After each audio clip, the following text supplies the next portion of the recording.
भारत को लूट करके ब्रिटिश सर जो पैसा इंग्लैंड ले जाना चाहते थे, काकोरी ट्रेन डकैती की घटना सिखाया जाता रहा।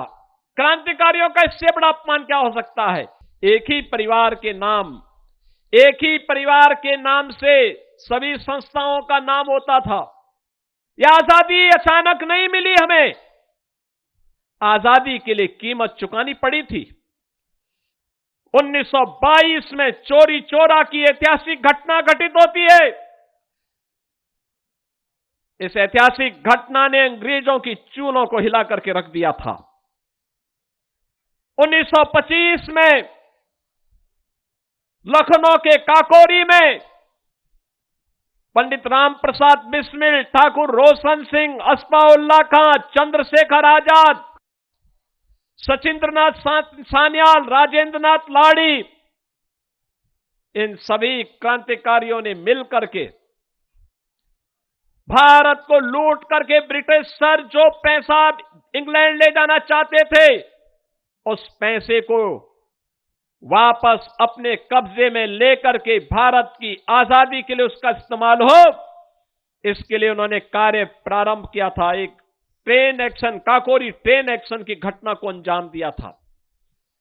बहनों और भाइयों, अंग्रेजों ने इसे डकैती कहा था।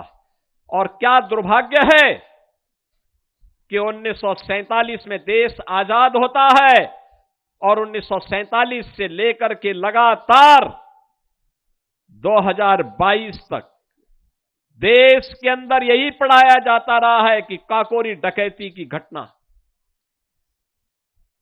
काकोरी ट्रेन डकैती की घटना सिखाया जाता रहा। क्रांतिकारियों का इससे बड़ा अपमान क्या हो सकता है? प्रधानमंत्री मोदी जी ने काकोरी ट्रेन घटना को ट्रेन एक्शन की घटना बताया, कहा कि भारत की आजादी का मंत्र था।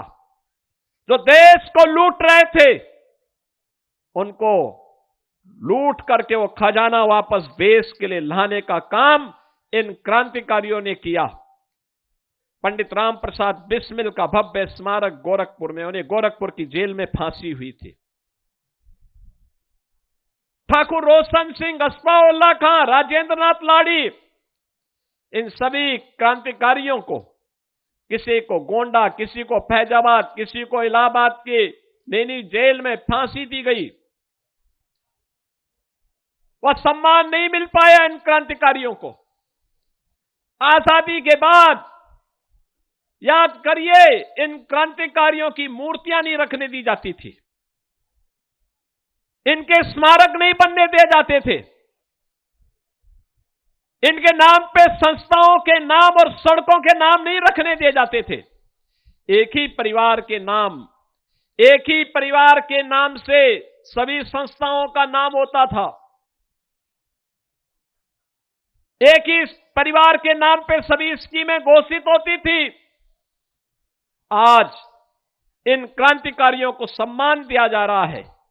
ये तिरंगा यात्रा भारत के उन हुतात्माओं को, अमर बलिदानियों को, स्वाधीनता संग्राम सेनानियों के प्रति सम्मान का प्रतीक भी है। हर घर तिरंगा के माध्यम से हम सब भारत के प्रतीकों के प्रति सम्मान का भाव व्यक्त करें। इस विश्वास के साथ ये यात्रा आज हमारी यहां पर प्रारंभ हो रही है। मैं आप सबका आह्वान करूंगा, आपके हाथ में तिरंगा है, ये तिरंगा हम अपने हाथ में लेकर के चलेंगे। जो लोग सड़कों पर खड़े हैं वह भी इस तिरंगा यात्रा का हिस्सा बनेंगे। ऐसा नहीं कि वे लोग अपनी जगह पे बैठ जाएं। या तिरंगा को फेंकना नहीं है, ये तिरंगा भी हमारे हाथों में होगा।